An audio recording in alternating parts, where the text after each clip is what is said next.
You're going to ask.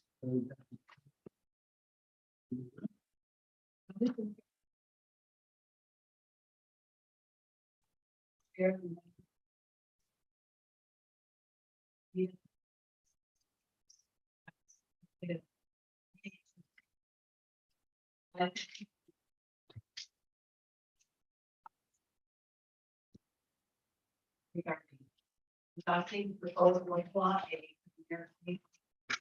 allowing 12 and 13-year-old licensed hunters to hunt deer with a firearm or crossbow during hunting season with the supervision of adult. And rescinding local law B. Enacted by the Board of Legislators. Section 1. Pursuant to Environmental Conservation Law, BCL 11-0935, Illinois County elects to participate in a temporary program for young hunters ages 12 and 13 to hunt deer with firearms, rifles, shotguns, and local firearms or crossbow through 2025.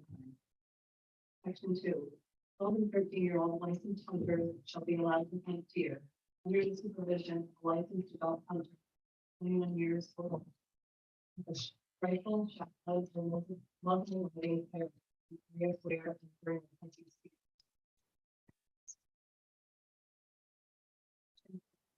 12 and 13-year-old licensed hunters shall be allowed to hunt deer under the supervision.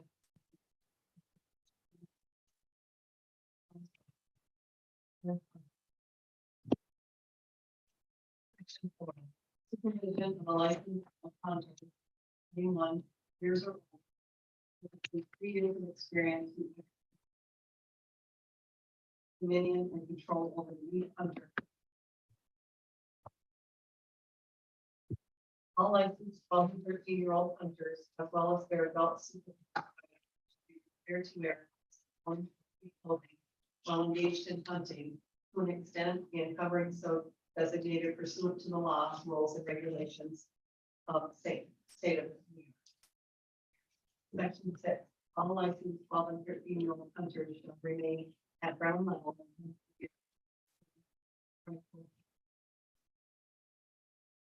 Section 7. Notwithstanding any state and federal laws to the local law.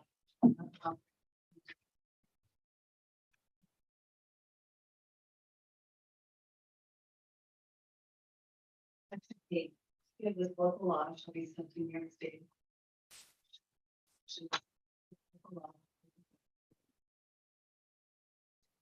Thank you, Kelly. Would anyone like to comment? First of all, any citizen wanting to address the board is asked to stand at the microphone during the time they are to address the board. The address will be limited to a time of 5 minutes, and please state your name before beginning the address. Is there anyone who would like to comment in this public? Any member of the board? Need that done? Declare this public hearing closed. Thank you.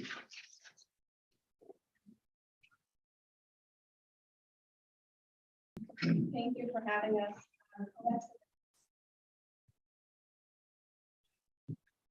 Most of you know, and one of the other duties that I have is share. In 2022, St. Lawrence County experienced some pretty high-profile deaths by suicide.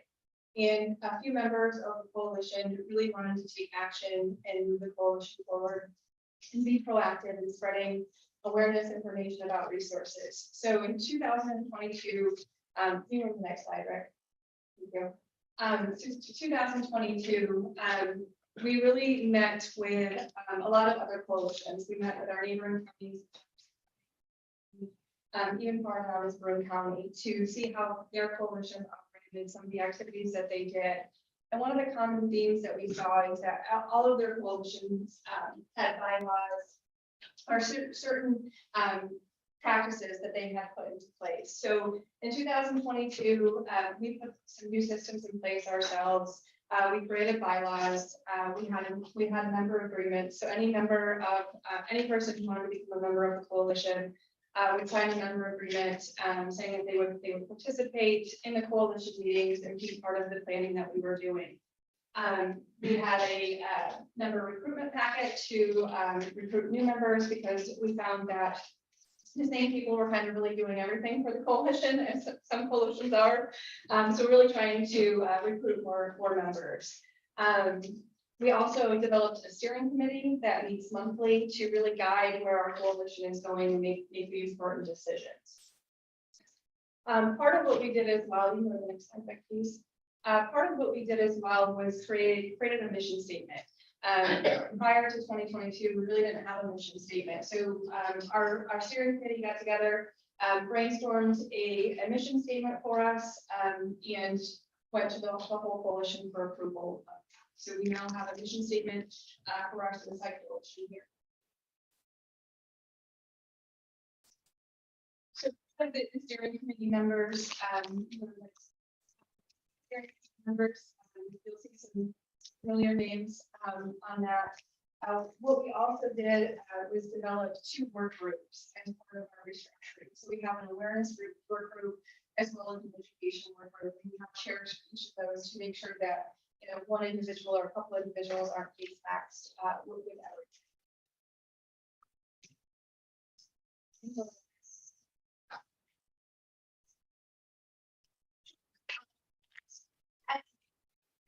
There.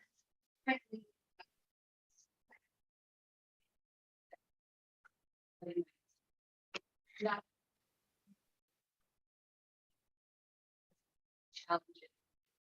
This you know, over the years where we are as far as what the CDC shows for the number of deaths by suicide by month and year. Next slide. We also have on here some suicide data for local. So this is local St. Lawrence County data. You can see some spikes in certain years, certainly over COVID in the year 2021. We had a high number of deaths by suicide. And currently, as of 2023, there have been 11 deaths by suicide. Next slide.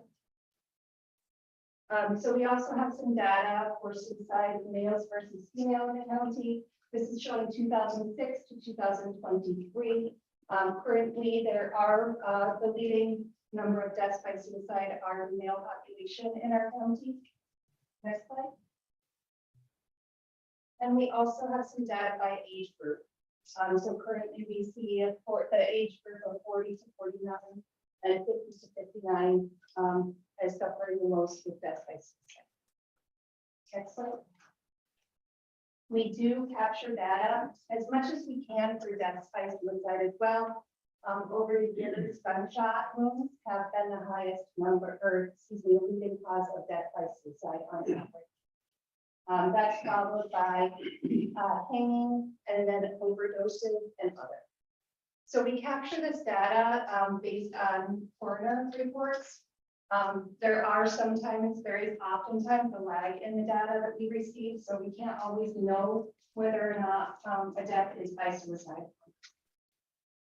So to address these challenges that we have, our coalition, go to the next slide, please, and then again to the following slide, has, as Lindsay stated, really tried to move to a more formal approach. We are a coalition. We are not a funded organization, if you will, but we really appreciated in 2022, the Board of Legislators did create the deputy director position at the St. Lawrence County Community Services Department and allowed as part of that position the appointment of a chair yearly from that department to the Suicide Awareness Coalition. This really provides additional resources for us. Being able to have someone from the department consistently focus on this is helpful. Everyone else who works on the coalition is doing it as really unfunded support to the community. In addition, to the next slide, we try to leverage partnerships. We do have some financial resources, which I'll get to in a moment, but these financial resources that we have are from grants or support that other coalitions or other communities have raised funds and donate them to this coalition. We have partnerships with the New York State Office of Mental Health, the Suicide Prevention Center of New York State, which coming up soon, Gary Lester is coming up to support us and doing some regional coalition building. So we learn from other coalitions across the state because of these resources that they provide. We work closely, of course, with the St. Lawrence County Youth Bureau, the Community Services Department, the Public Health Department, St. Lawrence County People Project. We have a regional coalition between Lewis and Jefferson counties. So Lindsay and I meet with them on a regular basis to try and see if there's anything that we can do together. The Bridge to Wellness Coalition. You may or may not be aware that the St. Lawrence County Public Health Department is required by law to submit to the New York State Department of Health once every 3 years a community health improvement plan. As part of this, they have ensured that suicide prevention is one of the goals of that plan. So we're really grateful that the Bridge to Wellness Coalition, the area hospitals, and the public health department see this as an important effort and are ensuring that it's something that we're reporting to the department on a regular basis as well. Of course, the health initiatives like our Prevention Council and the Fort Regional Health Centers, who's been a large supporter of not only providing data with regional surveys, but also with financial support for us. So they invested this year $1,000 to support CPR trainings. We're really grateful for any financial contribution we can receive. So with the education committee, I am going to ask you to take a look for a moment because our education chair, Alexa, has some great information about CPR training she can share as well. So thank you to the Suicide Awareness Coalition. I was able to complete QPR training last year, which allows me to work with groups, organizations, classrooms in offering QPR training, which is a suicide method of it's a training method of suicide prevention, and that stands for question, persuade, and refer. And we really, reach out not only to the school districts, but we reach out to, individuals in higher education, medical areas. We have been focusing our attention on the elderly, working with Office for the Aging, as well as veterans. So just last week, I had the opportunity to go to the VFW in Governor to offer QPR training before one of their trainings or meetings, monthly meetings. And we had 17 attendees complete QPR training. The training is about an hour and 20 minutes long. The questions, the dialogue that was just opening up during that meeting was amazing. We had veterans really talking about their experiences, asking questions and staying after the meeting to continue conversation with us. It was powerful. We want to continue working with veterans, continue bringing QPR training to local VFWs as well as AMVETs. So to date, we've trained 120 individuals through QPR. Recently, we completed Safe Talk training, 25 individuals were trained, and we are in the process of looking at completing assist training later in May for us. So May of next year, we'll be bringing an assist training here. We also have an individual training in St. Lawrence County. And these 3 trainings, QPR, Safe Talk, and the assist, they all build off of one another. So, you start off QPR, which is about an hour long, and then the Safe Talk is 3 hours, and then assist is 2 full days. So each training builds off of each other. We really did a lot of consideration when we decided to offer QPR training in the community. Other trainings last, 3, 4, and 5 hours, whereas with QPR, it is approximately an hour to an hour and a half long. And we felt that is such a great opportunity to start the dialogue with community leaders as well as participants to really, engage in that conversation, how to recognize warning signs and how to lead a person who is in crisis to help. We also have a member of the coalition who will be receiving veterans firearm safety and he'll become a suicide prevention trainer as well. And he is a veteran, so that's such a great fit right there. So, next slide, Rick. So as part of the education committee as well, we have also done a 90-day billboard campaign. So 90-day, I don't know if folks are familiar with that, but that's the National Suicide and Crisis Lifeline. You can call, you can text 988 for. We also have received free gun locks from the Veterans Association. We'll be able to receive those quarterly. So our plan is to disperse those as well to hunter safety courses, some local gun shops, just getting those gun locks out there free of charge as well. Yep. So you all actually on your tables or desks, you also have a little goodie bag from us. So you'll find a gun lock in there, as well as Post-its, little shop keys, and then Gizmo's awesome guide to mental health. Which is the project that we have partnered with the North Carolina Youth Bureau on. That's the actual book that is being read to our 3rd and 4th grade classrooms. For the next slide, Rick. So becoming a participant on the Suicide Awareness Coalition allowed me to develop partnerships. And I was able to meet with Mary Bills, who is the director of the St. Lawrence County People Project. And, what really resonated with me is, I came into the position of youth bureau director 3 years ago. I was hired 2 weeks before COVID. And I'm coming out from Chicago and I'm like, oh, what am I doing? What direction is youth going to go? And COVID happened. So we saw students going to remote learning. A lot of social isolation. We knew that anxiety and stress was definitely increasing. Unfortunately, we endured the loss of 2 teens, death by suicide because of extortion.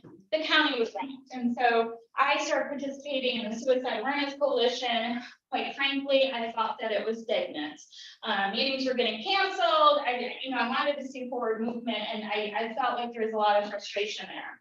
Around the same time, I had released a needs assessment in 2021 to area youth, which we've talked about a lot here. We had close to 700 teens fill out a needs assessment. And what was so eye-opening is that teens admitted to trying to solve problems on their own. They're not going to adults to get help. First and foremost, they try to help themselves. If it's not working, then they'll go to a peer. So that was eye-opening to see that, when youth and teens are in crisis in the county, they're not getting help. I work closely with area superintendents and administrators, educators in the county. And through COVID, I had superintendents telling us, we need help. Mental health is a crisis. With the pandemic, it was overwhelming for everybody, and they are asking for help. So, Mary Bills and I kind of stepped up and thought, what can we do? And we felt that the conversations needed to start getting opened up. I have an active youth committee. All of my teen ambassadors receive QPR training. They represent each of their high schools, and they're comfortable in having the conversation. But also we knew that we can't just focus on teens. We need to start having a conversation with students at younger grades and ages. So we came across Gizmo's awesome guide to mental health. And this originated out of Connecticut. So Gizmo is actually, he's a dog, he's a Meaky dog. Meaky dogs are bred for their calmness, and they really help de-stress individuals. This book, we really focus on introducing this to 3rd and 4th grade classrooms to all students in St. Lawrence County. And we started introducing this book in February of 2023. And Mary Bills is phenomenal. She's a retired 2nd grade teacher. So she gets in the classroom, she's animated and introducing the book. My background is high school and, English teacher, so I'm not as animated as Mary is. We complement each other really well. She also has a therapy dog, so she will bring the dog in to each of the classrooms, introduce the dog after the reading. The way that this book is set up is that it really talks the student through, how to be able to recognize signs when you're feeling sad, mad, or worried. Like, what is that? When you're feeling uncomfortable, what are some self-care strategies that you can use to make yourself feel a little bit better? And then the book builds into a conversation about what is a trusted adult. When you are having these uncomfortable feelings, who can you go to and have this conversation? Unfortunately, we realize that you can't always equate a trusted adult to be a parent, right? And so we, throughout the introduction of Gizmo, we welcomed our teen ambassadors to go into classrooms if they're comfortable and read the book. And then we also partnered with our school resource officers. They came into the youth bureau several months ago. They received training, QPR training, as well as training on Gizmo's Possum Guide to Mental Health. And they typically take over the part about, what a trusted adult looks like. And it's amazing to see our teen ambassadors, our school resource officers, Mary Wills, myself, all in there. It's been wonderful. So Gizmo's Possum Guide to Mental Health. Why do we choose that? Because it really is a very proactive approach to support the youth mental health. And it is definitely data-driven and evidence-informed. I think we can go on to the next slide. So it was well received. I met with Mary at the very beginning of the summer after the school year. And I was like, we have to really figure out how many students did we impact, because toward the end of the book, students are asked to sign a mental health action plan. So they check off what self-care strategies they want to use. They're also writing down who their trusted adult is, and then they're signing this saying, yes, I'm going to practice these self-care strategies and I will ask for help. So we calculated how many classrooms, how many students, 734 students between the grades 3rd and 4th signed Gizmo's mental health action plan just this past spring. And that represents approximately 12 schools. So we're nowhere close. We are in the process of scheduling more classrooms throughout this fall, as well as the winter months. But if I, take some time and read through some of those testimonials, this is feedback that's coming from area classroom teachers who sat through the presentation. The last testimonial, I felt like just summarized everything so well. This teacher at Norfolk said, starting conversations about mental health with all students from a young age is really important. I think it's valuable for students to start thinking about the way they react to certain situations, tools they can use when they're upset, and ways they can help others. It's also important for them to be aware that feelings they might be having are normal, and other people feel that way too, and it's okay to ask for help. That's such a great way to summarize that. So we wanted to invite a teen ambassador. We wanted a school resource officer here this evening. The schedules are so busy. So on the next slide, we had Isabella Coelho with ABC 50 come into a Pupilton classroom at the very beginning part of May. And I thought that we could watch that this evening because it really shows you the partnership efforts coming together for this project. So, Rick.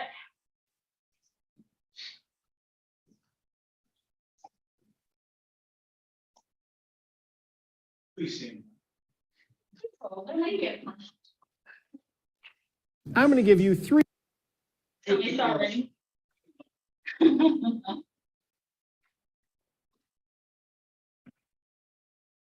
have about 20 seconds here. 3. Our local.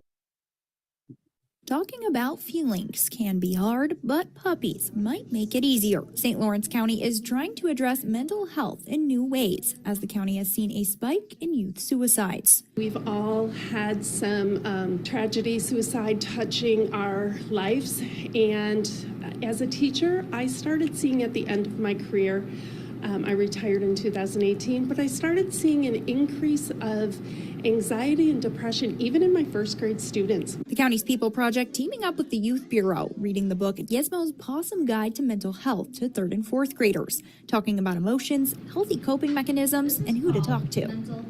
They get really excited and they always have so many great ideas. My hope is that it'll help the students when they get older. There won't be as many suicide rates because they will know how to talk about their feelings and can work through it with the help of trusted adults. Law enforcement also joining the conversation. I think mental health is a huge thing in our county.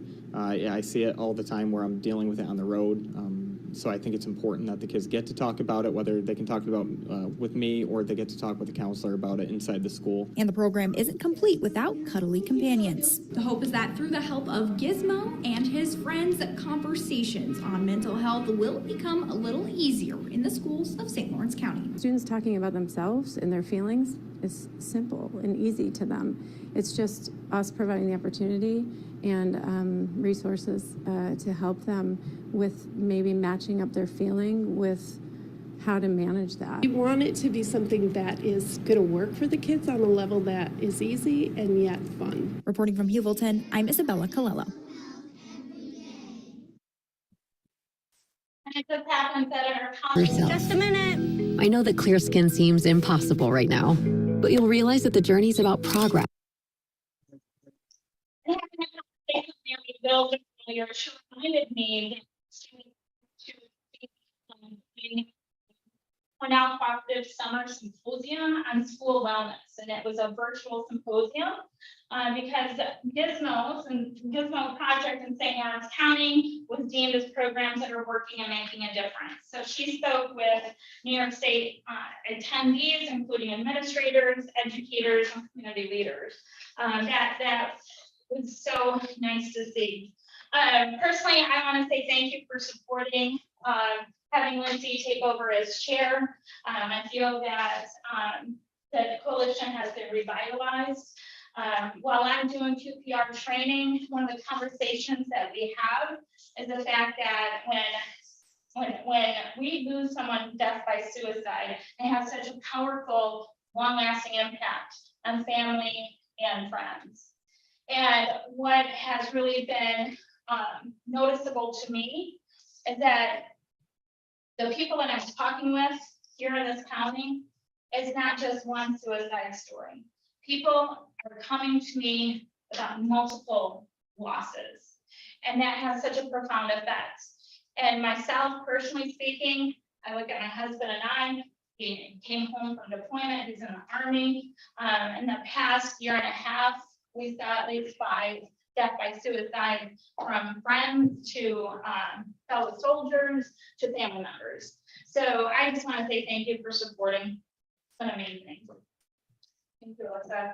So in addition to our education committee, we also have an awareness committee, which works on an updated logo. So prior to 2022, our logo was blue and red and yellow and really didn't match the suicide prevention or suicide awareness colors. So our group updated the logo to incorporate the colors for suicide awareness, which are teal and purple.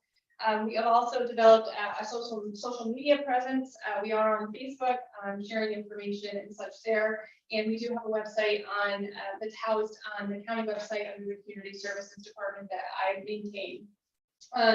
We've also created 98 billboards that have been out in 6 different locations throughout the county. The last one wrapping up at the end of our mid-October, where the last one will end.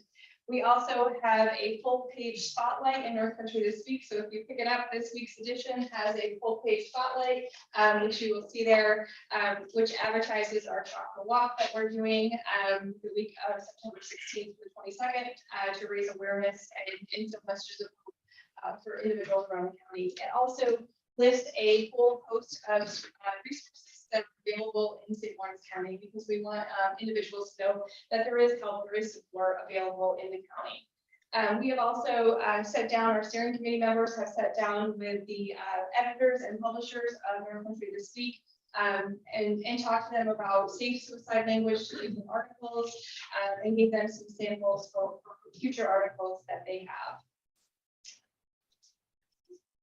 So talking about, go to the next slide, right? So our Chalk the Walk campaign, thank you for the resolution tonight proclaiming September Suicide Awareness Month. I really appreciate that. Our chocolate walk, like I said, is September 16th through 22nd. We do have a sign, I believe you have registered on the front. We have yard signs that we have purchased that are scattered throughout the county, asking folks to write messages of hope, resilience, help us reduce the stigma and start having the conversations surrounding mental health and prevention and reducing suicides. We also have support from our OMH leaders of the coalition. We are actually hosting the Regional Suicide Coalition meeting tomorrow here in Canton for our surrounding counties. So we will be doing that as well. I can go to the next slide, right? So, excuse me. At the beginning of this year, we had an opening balance of $16,828. We did receive that $1,000 from Fort Drum Regional Health Planning Organization and have spent $75 in program materials and $4,930 in media marketing. A lot of the effort that gets put into this, there are people who are soliciting donations, and it's a lot of time and labor. And that's not something right now that the coalition is accounting for either. So it'd be interesting to see if we kept in kind donations as well. You can go to the next two slides. Go 2 slides ahead. So the Education Committee, as you've already mentioned, Alexa is the chair of the Education Committee. They have been, we'll be working on this year again, the continuation of the Gizmo project. We are going to increase our collaboration with local higher education, really deepening the connection with the veteran population is really important to us. And again, the assist training that we're bringing in May is something that the Education Committee is working on. Next slide.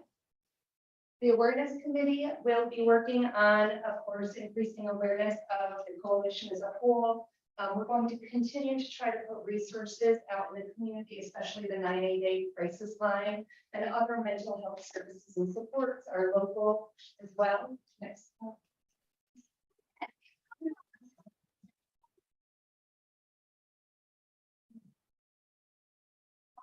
And they want to do this, the awareness wants to do this through social media, billboards, public service announcements, letters to the editor, and participating in local events through tabling. Again, in your bag, you have some of the samples that we've been providing at local events throughout the last year. So again, I just want to thank you from the bottom of my heart for your support. Not only appointing the deputy director into this role or allowing Jay to do that, but then also for making this resolution. It really does mean a lot to us. And thank you. Does anyone have any questions? Mr. Raymond first. Yeah, I'm really pleased to see the county and your groups being proactive on such an important issue. And I'm very, very happy to see you handing out this Veterans Crisis Line card, because when I was in the newspaper business, I wrote a lot about suicide, talked to a lot of families who experienced it. And, you know, the reality is most people do, when someone tells them that they are thinking of suicide, they don't believe them. They think, oh, it's just a phase, they'll get over it. And then when they do kill themselves, the family member, the trusted adult, the whoever it is, carries that guilt for the rest of their lives, thinking, why didn't I listen to this person? And I think that is the biggest message that your group needs to carry out there, is that when people hear that someone is talking about suicide, that is not something that people normally talk about, harming themselves and killing themselves. That when they do hear that, that's the time to take action and how to take action. So, I think it's critical that that message get into the high schools and into the colleges and into the communities, because most people have no idea what to do with this information when someone tells them that they're thinking of killing themselves. So I think, it's, people need to believe. People need to react. I really appreciate that because this is the conversation we are having during our CPR training. Because you're absolutely 100% correct. It comes up. As a matter of fact, an example I can use, I trained 34 school nurses at public health during one of their days out of school for staff development. And that question came up. I had a couple of frustrated nurses saying that they often see, the same student coming in, asking for help and stating that he was going to die by suicide. And they are like, what do you do? And that was our message. You have to take it seriously all of the time. And included with the QPR training plan is that our participants can scan a QR code and it'll bring up local resources. So we are having that conversation. We spend a lot of time on 988, but we also look at local resources. Because we want individuals to get comfortable in having those difficult conversations and know how to, get that person out. So yes, thank you for that feedback.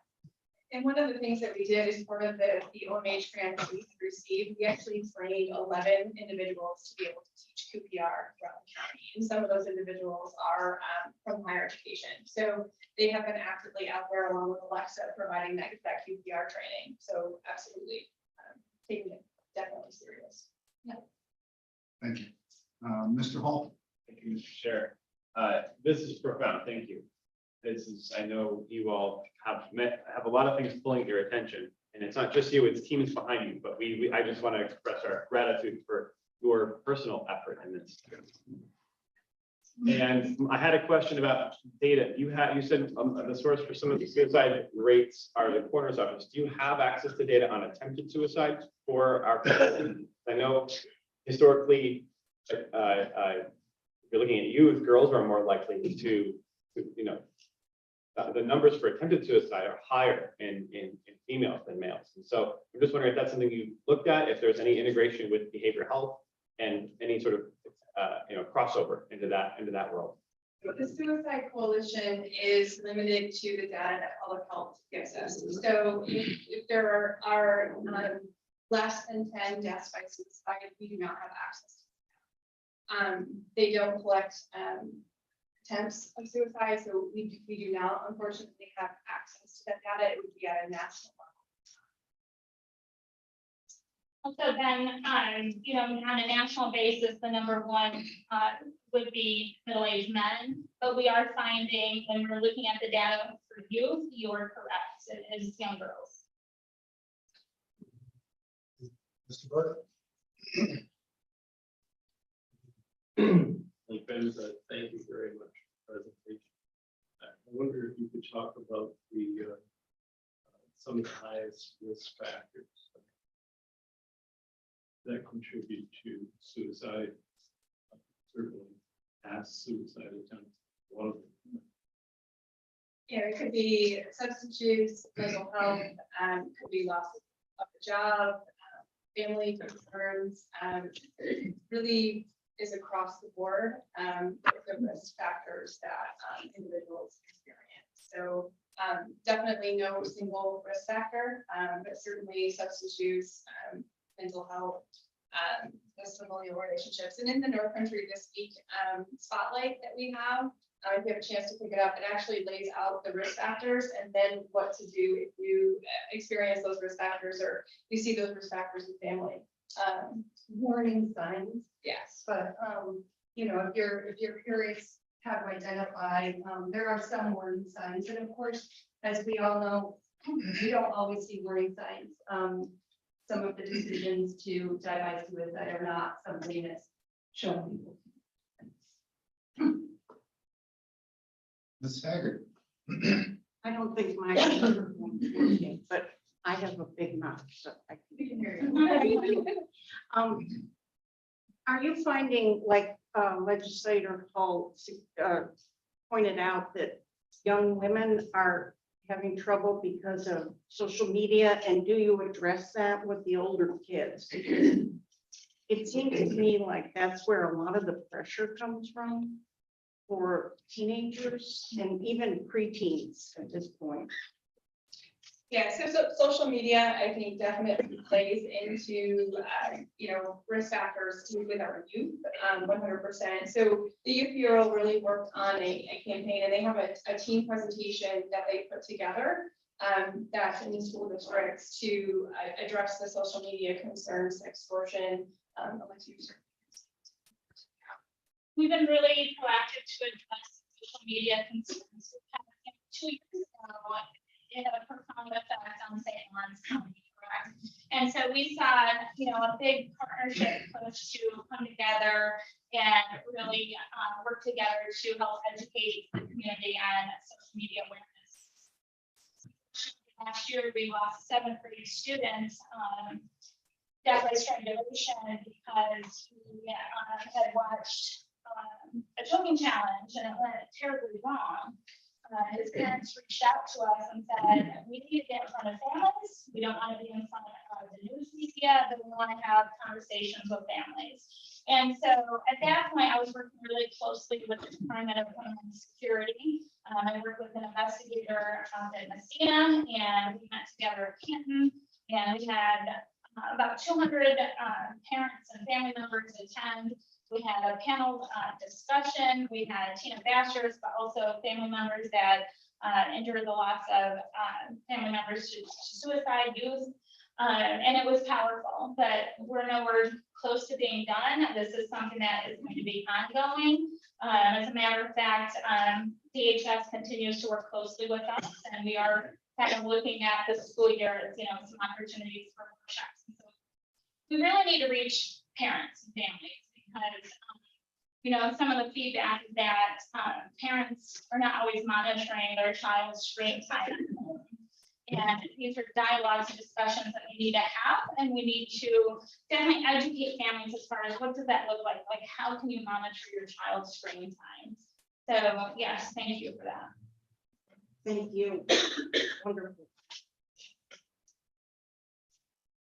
Are there any further questions?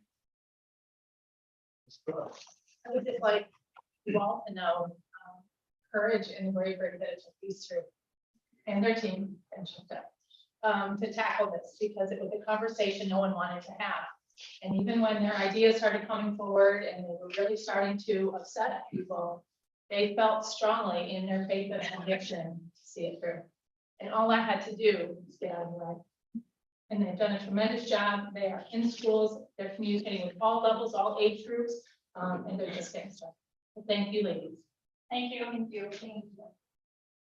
Any further questions? I'd just like to reiterate what Ms. Love just said. I consider you three the 18th. Keep doing what you're doing.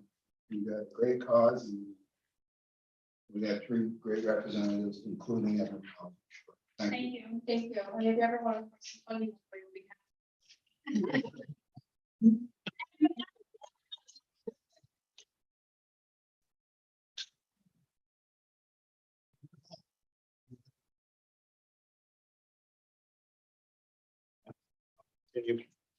It is my honor, following that presentation, to present the following resolution proclaiming September as National Suicide Prevention Month in St. Lawrence County.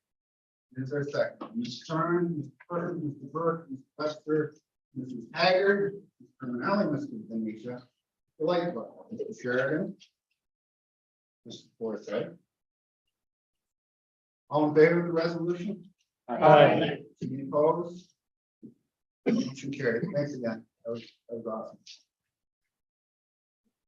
Okay, we'll move on to communication. Ellie, do we have any communication?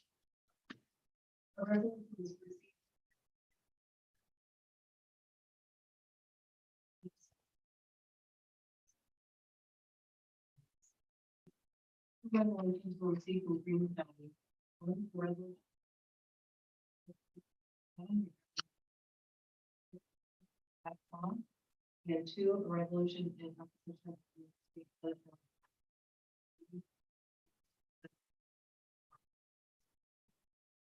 And justice. In the town law and the village.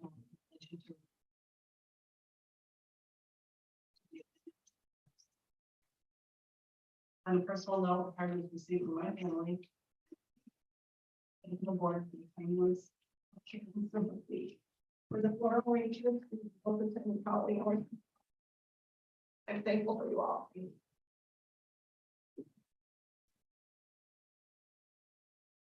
Okay. Cheers, Amy.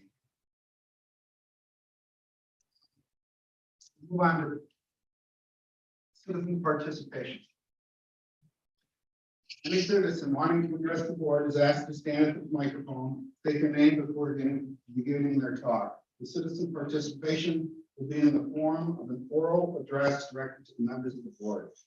Although legislators and staff will not have the opportunity to answer questions or respond to the talk at the time. This part of the agenda is not a time for audio, visual, PowerPoint presentations, or performances, and the address will be limited to a time of 5 minutes. We have 5 lined up. And the first is John Wayne Johnson.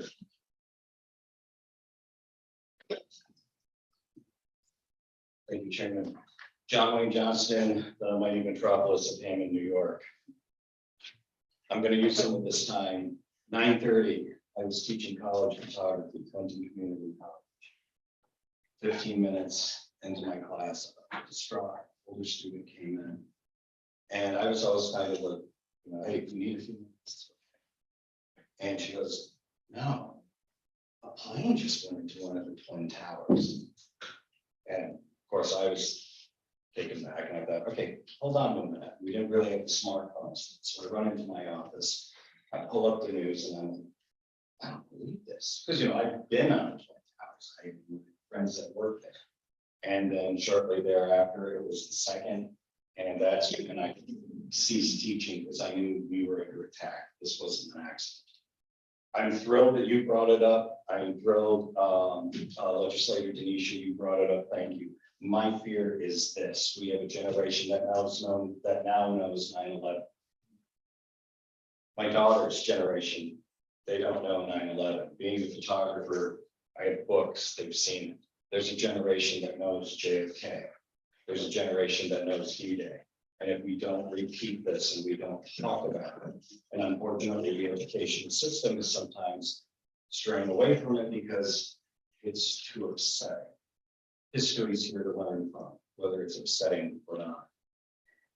Anyway, thank you both. I appreciate that. I am back here again, and I understand the judicial system is not flawless. No system is not flawless. I'm here because I want to see my 2 daughters protected. If it weren't for their mother, Alyssa Curley, whose father is Christopher Curley, former county attorney, law guardian, public defender, now is with Justice Story, or not Justice Story, I'm sorry, Magistrate Story, I wouldn't be here. There wouldn't be the issues that I've unearthed. My daughter actually wants to speak tonight. Now, she may or may not. I said, there's no pressure, but I said, this is part of government and I'm thrilled with that. I mean, she'll probably inherit my gift of babbling. I don't know. But my whole issue is I want to make sure this doesn't, my case, it's a small case, doesn't fall on deaf ears. I appreciate Legislator Sheridan. You did reach out to me. I know we've been playing some phone tag. Granted, middle of August, end of August, people are trying to get in family time as much as possible. Recently, I've noticed that there's so many conflicts of interest within family court. And I had an attorney once that said, well, you can't really bring it up in the county because everybody knows everybody. It's all conflict of interest. Well, I've been pushing the envelope on that. Unfortunately, the attorney that was representing their mother, Andrea Murata, and I have respect for her, she recused herself finally after I brought forward to acting magistrate Kirakopoulos, and if you're listening, Harry Stowe, that's thank you in Greek, that I requested a 1034 be filed so that way CPS can really intervene. And what that basically says is when a child's life is in danger. I had already brought up that there were guns in the house. Alyssa was never recommended by BCI to receive a pistol permit, but under Judge Richards, she received not only a permit carried concealed because her father is friends with Judge Richards. That's ridiculous. It should be revoked. Anyway, she recused herself, Attorney Moretta, because her husband is Jonathan Rhodes, lead investigator for CPS. Hello, if I hadn't brought that up, you know what would happen? Their case would be brushed under yet again. 10 years of CPS investigations, even included, brushed under because their grandfather, which I don't understand why a man would want to do this to his granddaughters, has power in this town. It's unacceptable. So again, I'm asking for some intervention. I'm opening my mouth and I'm willing to work. My main goal is I want the custody of my 2 daughters, which will hopefully happen at the end of this month. Then I'm going to proceed forward. Lawsuits, whatever. People that were accomplices to this need to be held accountable. And I'm going to throw out a name. Becky Enlaw, she's the head of CPS. When I discussed this with her, she became very agitated. And she was around at the time, 2018, when the indicated report was indicated, and she was on the registry, even though Magistrate Morris ended up granting full custody without even checking the registry, and she lied on record. Thank you. I appreciate that. Thank you. Next up, Brad. What's that? You good? Okay, that's fine. If you change your mind, you let me know. Next up, Madeline Pennington.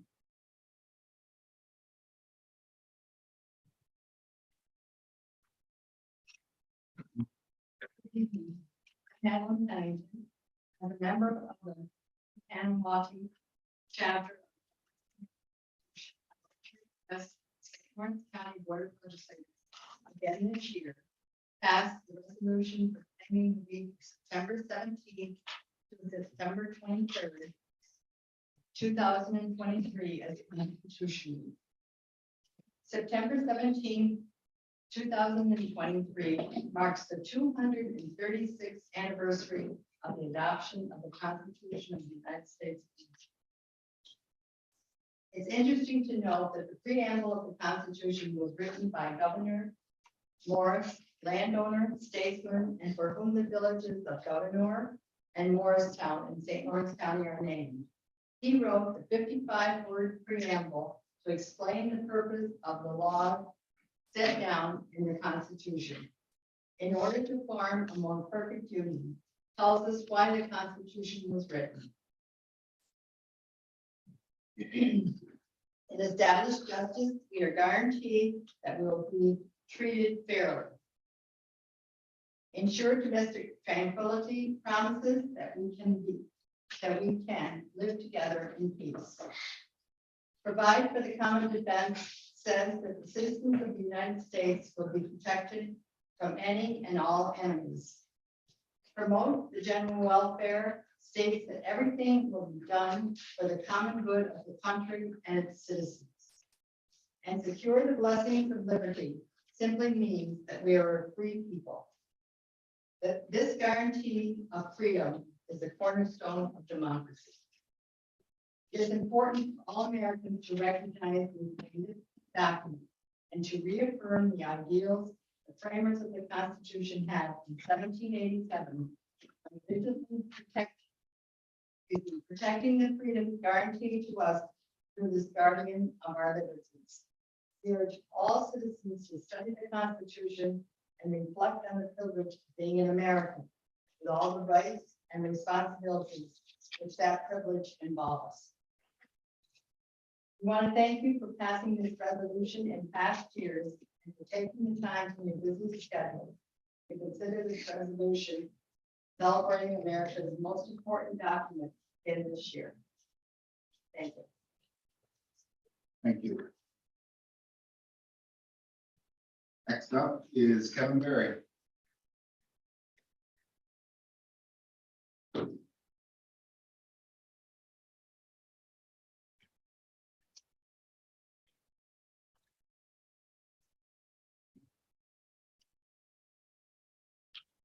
Kevin Deary, Colton, New York.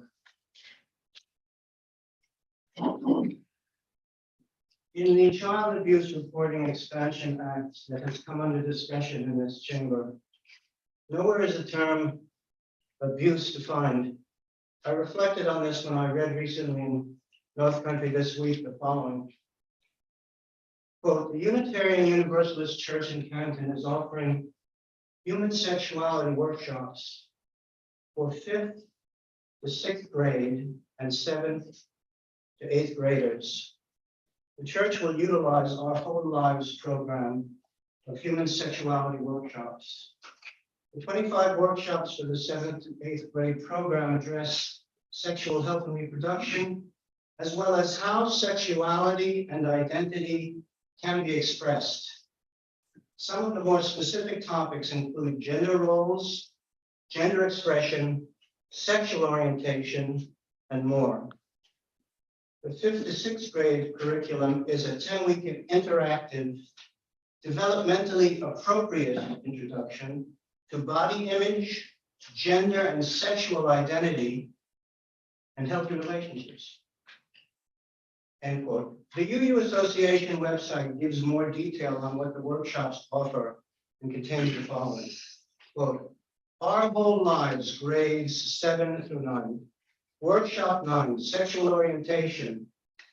This workshop explores all sexual orientations, but emphasizes lesbian, gay, bisexual, and queer orientations due to the continuing existence of heterosexism, the assumption that everyone is or should be heterosexual.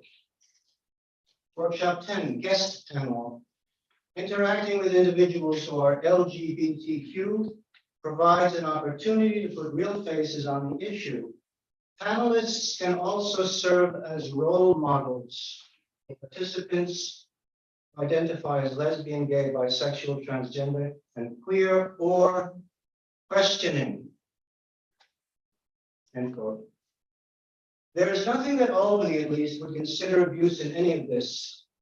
Indeed, the New York State Education Department released this year a document titled Creating a Safe, Supportive, and Affirming School Environment for Transgender and Gender Expansive Students, which contains the following, quote, family knowledge of the student transition. The student is in charge of their gender transition, and the school's role is to provide support. The school administrator or another trusted adult, preferably trained in supporting LGBTQ and gender expansive students, can meet with the student and determine the steps the student is comfortable taking. Schools should be mindful that some TGE students do not want or cannot have their parents/guardians know about their transgender status. The paramount consideration in these situations is protecting the health and safety of the students. Assuring that the student's gender identity is affirmed and that their privacy and confidentiality are safely maintained. End quote. Opinions may differ as to whether the public schools in New York State are a safe place for children, but they are certainly a safe place for homosexualizers and transgenderizers of children. Such inculcation is not against the law and is not considered by the majority of the state's lawmakers to be abuse. On the contrary, Albany encourages, protects, indeed mandates such homosexualization and transgenderization. To paraphrase a chant heard in a homosexual parade in New York City earlier this year, Albany is here, Albany is queer, and Albany has come for your children.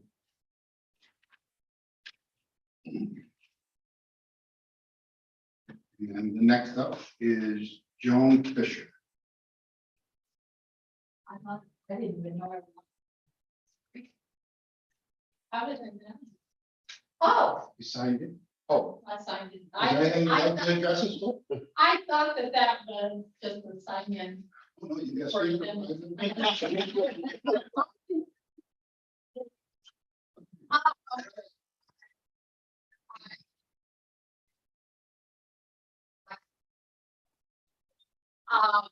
I see her at her meetings all the time. We're happy with what she does. School as well as for the suicide awareness. When she was talking, it hit me pretty hard because one of the students was from our school. That student called me mom. That student came to my home.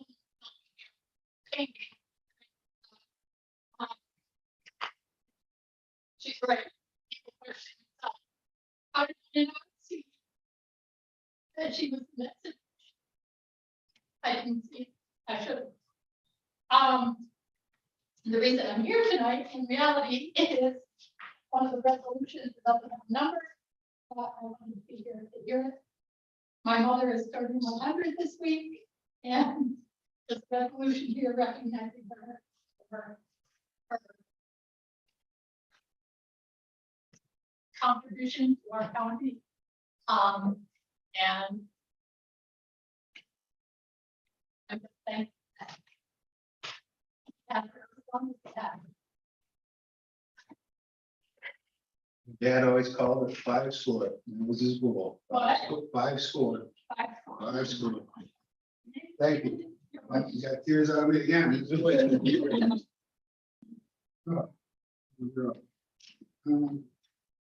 Thank you all. I appreciate it. Let's move on to presentation of the resolutions. Ms. Curran.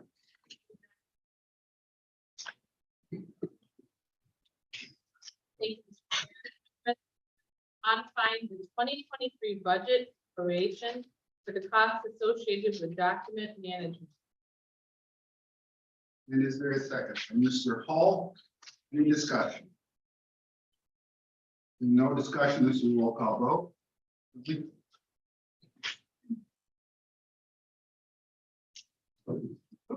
Terminelli, Yes. Curran, Aye. Reagan, Aye. Forsythe, Yes. Lightfoot, Yes. Sheridan, Yes. Withers, Yes. Elisa, Yes. Perkins. Yes. Paul, Aye. Fay, Yes. Haggard, Yes. Webster, Aye. Burke, Yes. 14 yes, 1 absent. Motion carried. Ms. Curran. I have a resolution authorizing the chair to sign an agreement with Discover eGov for the assignment of the contract with Discover eGov, to governmentjobs.com, Inc., doing business as NeoGov. And is there a second? Second by Mr. Perkin and Mr. Burke. Any discussion? Seeing no discussion, all in favor of the resolution? Aye. Aye. Opposed? Motion carried. Mr. Hall. Thank you, Mr. Chair. I have a resolution modifying the 2023 budget for the Office for the Aging, for Aging and Disability Resource Center, ADRC COVID funds. Is there a second? By Mr. Denisian, Ms. Curran, and Mr. Perkin. Any discussion? No discussion. This is a roll call vote.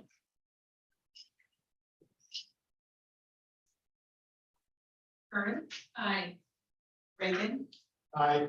Forsythe, Yes. Lightfoot, Yes. Sheridan, Yes. Smithers, Yes. Denisha, Yes. Perkins. Yes. Paul, Aye. Fay, Yes. Haggard, Yes. Webster, Aye. Burke, Yes. Terminelli, Yes. 14 yes, 1 absent. Motion carried. Mr. Hall. Thank you, Mr. Chair. A resolution modifying the 2023 budget for the Office for the Aging for food purchases and personal care services. And is there a second by Mr. Lightfoot, Mr. Smithers, Mr. Denisha, and Ms. Curran, and Mr. Webster? Any discussion? No discussion. Roll call vote, Kelly.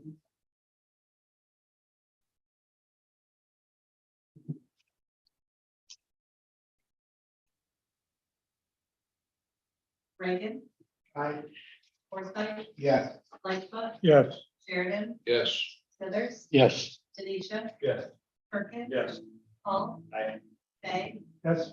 Haggard, Yes. Webster, Aye. Burke, Yes. Carmelli. Yes. Curran. Aye. 14 yes, one absent. Motion carried. Mr. Hall. Thank you, Mr. Chair. I have a resolution modifying the 2023 budget for community services for funding received from New York State Office of Mental Health and Office of Alcohol and Substance Abuse Services to St. Lawrence County as pass-through funding to approved agencies. And is there a second by Mr. Burke, and Ms. Curran, and Mr. Perkins? Any discussion? Seeing no discussion, roll call. Forsythe, Yes. Lightfoot, Yes. Sheridan, Yes. Smithers, Yes. Denisha, Yes. Perkins. Yes. Paul. Aye. Fay, Yes. Haggard, Yes. Webster, Burke, Yes. Carmelli. Yes. Aye. Reagan, Aye. 14 yes, one absent. Motion carried. Mr. Hall. Thank you, Mr. Chair. I have another resolution authorizing the chair to sign a contract with the Office of Alcohol and Substance Abuse Services for an outreach and engagement clinic model grant. And is there a second? Second by Mr. Burke and Ms. Curran. Any discussion? No discussion, all in favor of the resolution? Aye. Any opposed? Motion carries. Mr. Hall. Thank you, Mr. Chair. I have a resolution authorization to fill a medical consultant position in the Public Health Department. And is there a second by Mr. Smithers and Ms. Curran? Any discussion? No discussion, all in favor? Aye. Any opposed? Motion carried. Mr. Hall. A resolution modifying the 2023 budget for the Public Health Department, the New York State Public Health Corps Fellowship Program. And is there a second by Mr. Lightfoot, Ms. Curran? Any discussion? This is a roll call vote. Lightfoot, Yes. Sheridan, Yes. Smithers, Yes. Denisha, Yes. Perkins. Yes. Paul. Fay. Webster,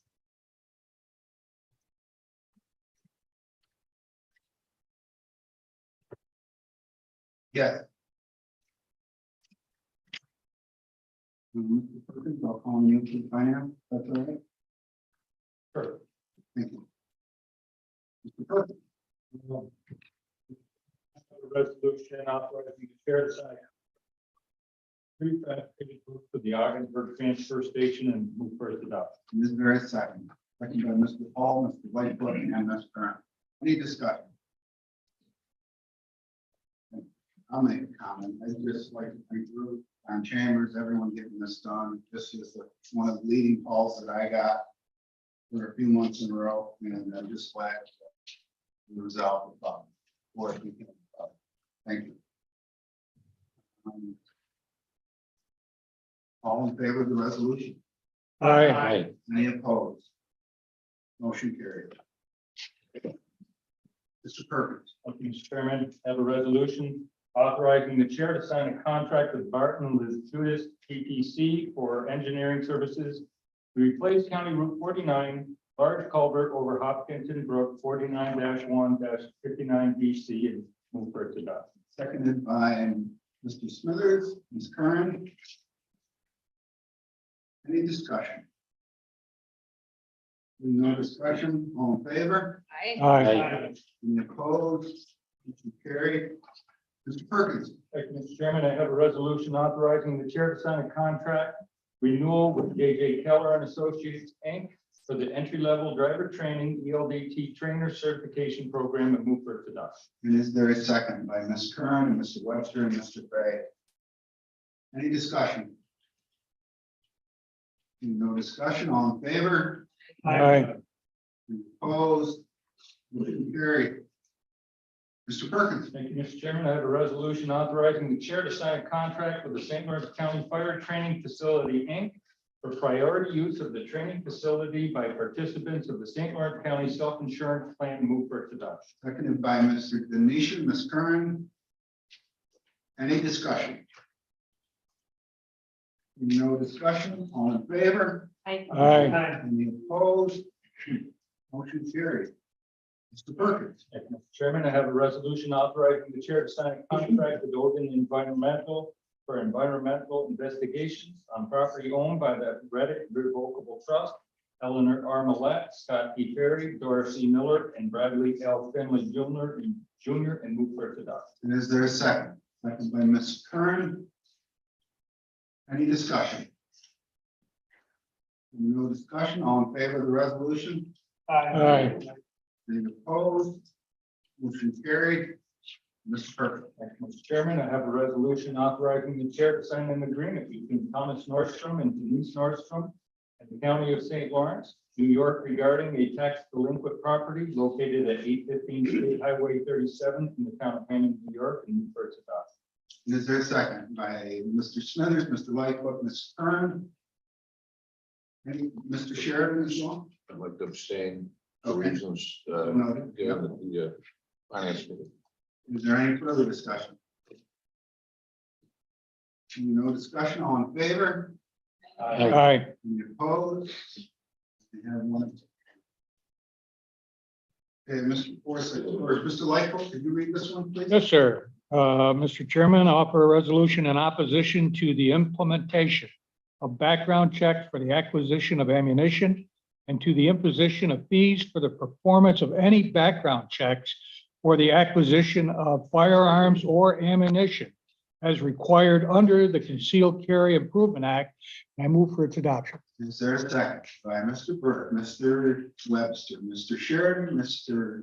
Smithers, Mr. Denisha, Mr. Perkins, Ms. Curran, Mr. Ray? Mr. Webster, you'd like to speak? Can I ask for a roll call? Certainly. Any other discussion?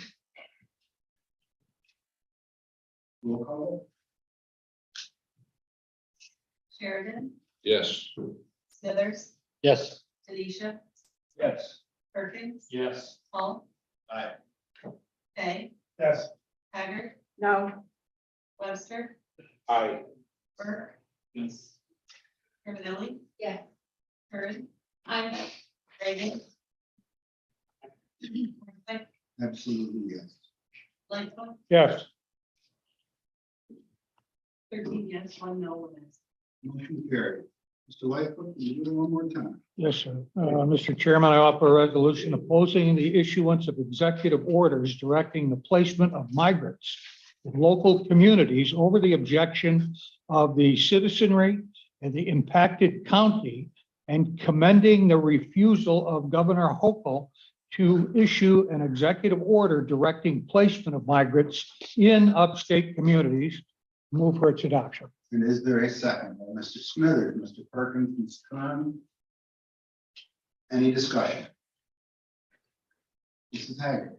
thank you very much, Mr. Chair. I believe I supported this in committee, but I do want to point out, and I contacted the county attorney regarding this, opposing the issuance of executive orders. There weren't executive orders. It was a suggestion by Eric Adams, the mayor of New York City.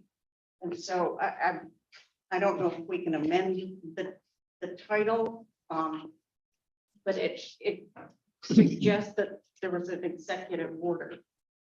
There wasn't. Okay, so before we move on, maybe we should address, are you addressing the attorney first? No. Would you like- If he wants to speak, I suppose. I'm not addressing him. Body of the resolution speaks to the fact that no executive order was issued, that Mayor Adams was the one that was seeking it, and that the governor did in fact push back against it. He would not. Thank you. Okay. If I may, Yep, certainly. if somebody looks at this, they're going to think without reading it, that is, the title is incorrect. Thank you. So no, thank you. Thank you. Mr. Lightfoot, what was first on this? Well, all I was going to do was the same thing that the county attorney just responded to. It's opposing the issuance of executive orders. I think it's anticipatory as well as would cover something that may or might happen. Sure. Okay, thank you. Mr. Hall? You're all set. All right, Roll call. certainly.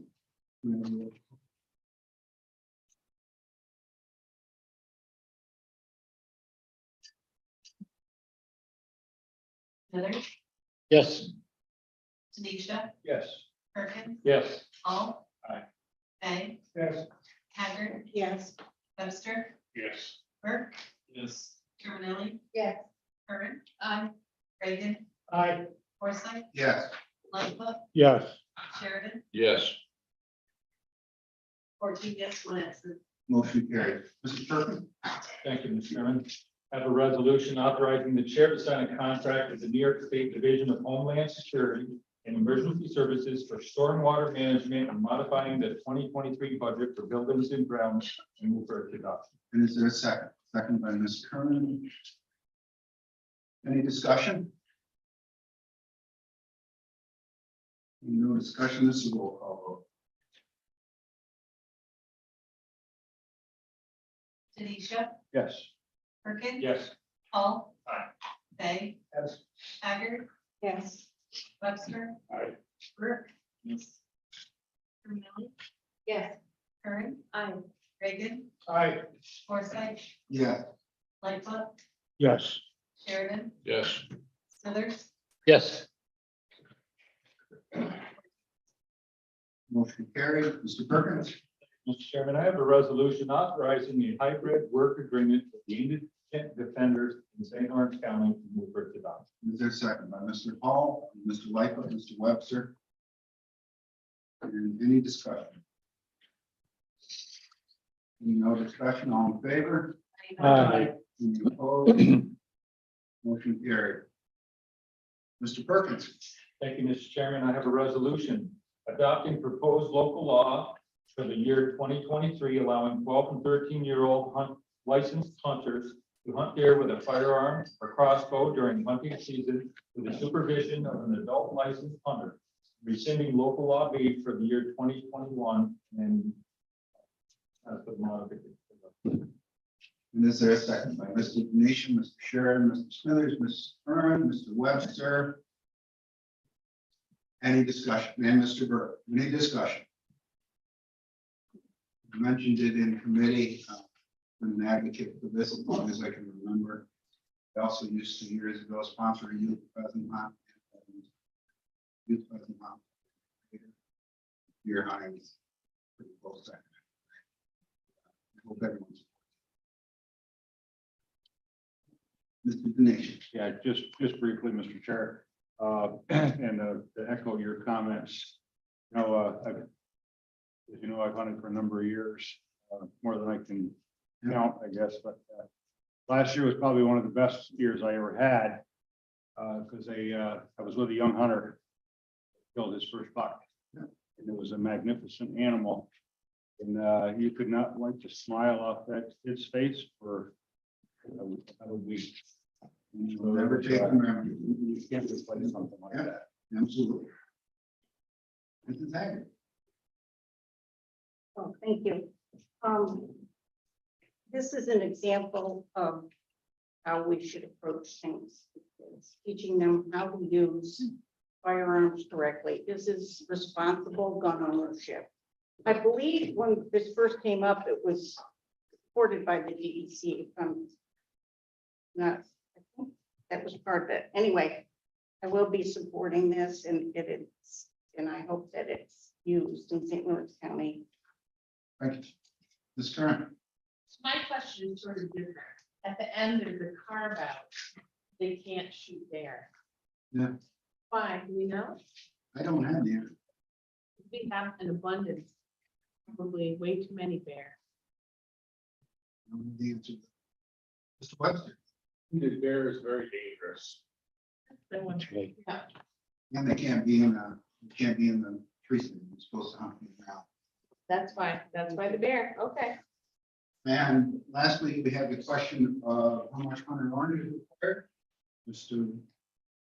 Technically 400 centimeters, which winds up being a hat and a vest or a hat and a coat. Thank you. All in favor of the resolution? Aye. Any opposed? Motion carried. Mr. Perkins. Thank you, Mr. Chairman. I have a resolution modifying the 2023 budget for human resources for payment of pre-employment medical physical exams for St. Lawrence County and move for its adoption. And is there a second? Second by Mr. Lightfoot and Ms. Curran. Any discussion? No discussion, Mr. Roll call vote. Perkins, Yes. Paul. Aye. Hay, Yes. Haggard. Yes. Webster.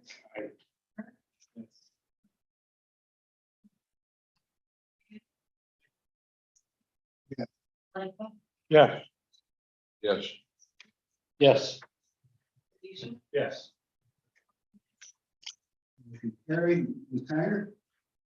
Mr. Chair, I offer a resolution authorizing the filling of vacancies and move for its adoption. And is there a second? Second by Ms. Curran, Mr. Perkins. Any discussion? Seeing no discussion, all in favor? Aye. Opposed? Motion carried. Ms. Curran.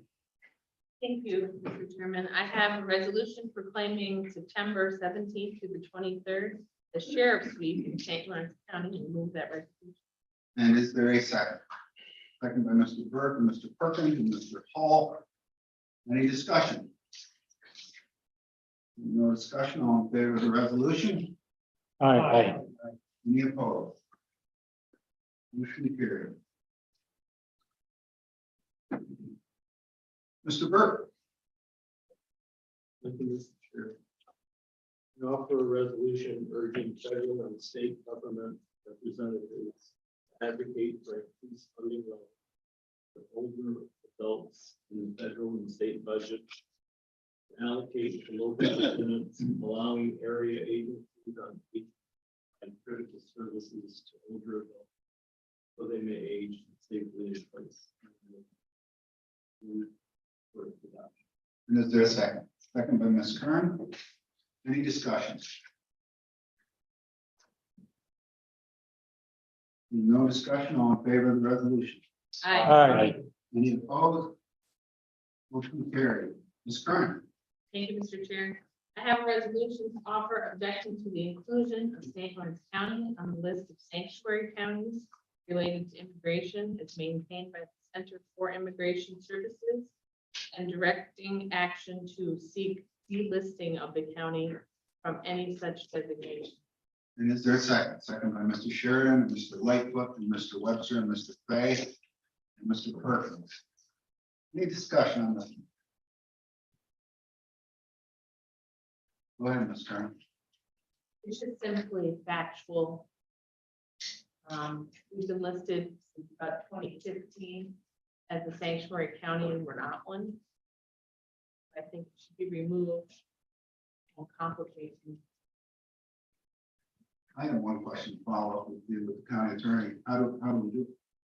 The listing actually comes from an organization, not-for-profit organization that identifies it, again, immigrant, but with small immigration protections. In 2017, they listed us on a site that identified that our sheriff's office refused to cooperate with immigration enforcement procedures, thereby taking a sanctuary county position.